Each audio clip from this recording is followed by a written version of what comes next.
2024 में पवन सिंह पिछड़ते हुए नजर आ रहे हैं। नमस्कार दोस्तों, मैं धनंजय कुमार। इसी के बारे में हम बातचीत करने वाले हैं इस वीडियो में, तो वीडियो को लास्ट तक देखते रहें।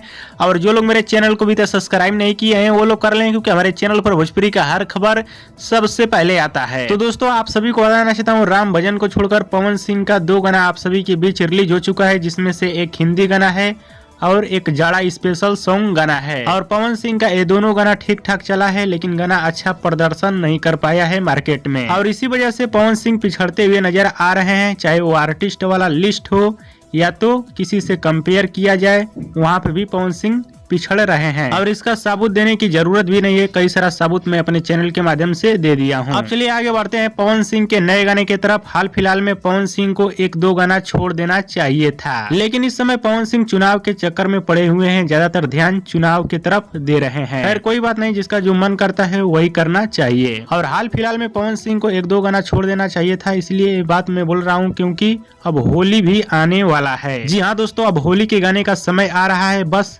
8-10 दिन में होली गाना भी आना शुरू हो जाएगा धीरे धीरे। और देखिए, पवन सिंह का डायरेक्ट होली गाना आता है या एल्बम गाना आता है बीच में, ये तो आने वाला समय बताएगा। बाकी इसके बारे में आप सभी का क्या कहना है हमें नीचे कमेंट बॉक्स में जरूर बताइएगा, और हमारे इस वीडियो को आप लोग पूरा जरूर देखिएगा। और दोस्तों, पवन सिंह का वीडियो पसंद आया तो ज्यादा लाइक करें, कमेंट करें, शेयर करें, सब्सक्राइब करें।